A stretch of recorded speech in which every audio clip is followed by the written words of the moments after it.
Observe करने में दिक्कत आती है, तो उसके लिए उसको टेक्नोलॉजी बेसिस पे उसको ठीक करना चाहती है गवर्नमेंट। ये गवर्नमेंट का बेसिक प्लान है। ये स्कीम अगर आप वैसे कहीं और देखोगे तो आपको 3 से 4 पेजेस की मिलेगी, but I have covered it for you in just one single page. और इसके अंदर सब कुछ है, इसके अंदर, इस पेज के अंदर। सबसे पहला स्कीम का जो नेम है that is survey of village and mapping with improved technology, improvise technology in village area. ये लॉन्च ईयर क्या है? 2021। Important is ministry of Panchayati राज।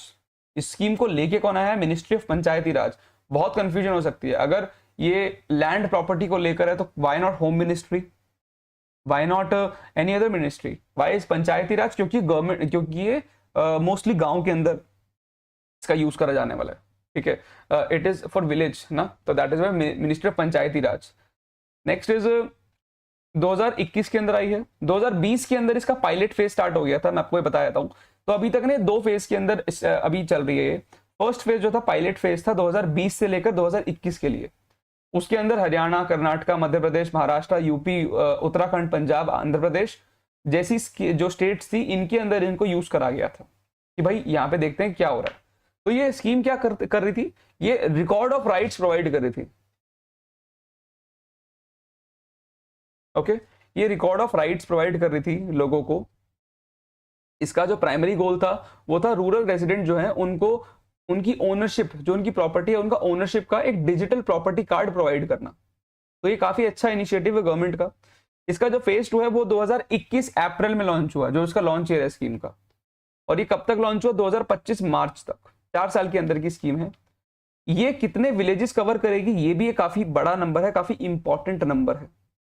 तो ये टोटल 6.62 लाख विलेज कवर करेगी।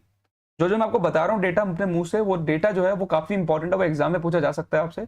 मैंने काफी मॉक टेस्ट वगैरह दी हैं और मैं देख रहा हूँ कि जो मॉक टेस्ट के अंदर टीचर्स किस तरह के क्वेश्चन सेट कर रहे हैं, मैं उसी तरह का डेटा आपको बता रहा हूँ। और इवन पीवाईक्यूज भी मैंने काफी स्टडी करे। पीवाईक्यूज के अंदर किस लेवल पे आरबीआई या फिर काफी गवर्नमेंट एग्जाम्स के जो एग्जामिनर्स होते हैं वो कितना घुस जाते हैं, मैं उस लेवल का बता रहा हूँ आपको। ये बेसिक डेटा है कि ministry of Panchayati Raj launch year 2021, और इसका जो बजट है, बजट जो इस बार का है that is, give me a second, that is 70 crore rupees. 70 crore rupees. ये बड़ा बेसिक डेटा है, ये तो आएगा ही। अगर 4-5 स्टेटमेंट आएगी, उसमें से 2-3 स्टेटमेंट मुश्किल होंगी। वो 2-3 मुश्किल स्टेटमेंट क्या हो सकती है? सबसे पहला कि 6.62 लाख विलेज को कवर करने का प्लान है और ये कवर्ड हो रहे हैं। सेकेंड, 567 कोर्स स्टेशन को एस्टैब्लिश करा जा रहा है। अभी कोर्स क्या होता है? जैसे गूगल मैप्स होता है वैसे ही कोर्स होता है। ये समझ लीजिए आप, जैसे कि हमारा इंडिया का एक गूगल मैप तरीके से। कोर्स जो होता है, कोर्स की फुल फॉर्म जो है वो है कंटिन्यूअसली ऑपरेटिंग रेफरेंस स्टेशन। अभी एज ऑफ नाउ 567 कोर्स हैं जो इंडिया के अंदर एस्टैब्लिश हैं।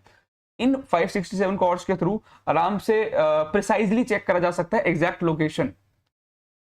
तो इसके लिए आपको कोई थर्ड पार्टी ऐप की यूज करने की जरूरत नहीं है कि किसका कितना लाइव डिजिटली लोकेट करने के लिए। तो ये कोर्स स्टेशन ये काम करेंगे। आपको एग्जाम के लिए बस इतना याद रखना है, 567 कोर्स स्टेशन है और total village 6.62 lakh village covered है।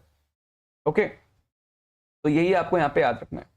टोटल जो बजट है, टोटल बजट की बात कर रहा हूँ, टोटल फाइनेंशियल आउटले फॉर 4 साल के लिए, वो है 566 करोड़ रुपीस, जो मैंने यहाँ पे लिखा हुआ है। इसके अलावा 70 करोड़ रुपए इस साल का बजट है। ये एक सेंट्रल सेक्टर स्कीम है, ये भी बहुत इंपॉर्टेंट है। स्टेट का कोई हाथ नहीं होगा, ये पूरी सेंट्रल सेक्टर स्कीम है। वापस रिपीट कर दूं जल्दी से स्कीम को। Survey of village and mapping with improvised technology in village areas. Number 1 name full form. Number 2 2021। Number 3 ministry of Panchayati Raj. Number 4 6.62 lakh village. Number 5 567 core station. Number 6 566.23 crore rupees of budget और 4 years, and it is a central sector scheme. और इस साल का budget है 70 करोड़ रुपए। इतनी सी scheme है बस ये, इसके अलावा और कुछ इंपॉर्टेंट नहीं है इसके अंदर।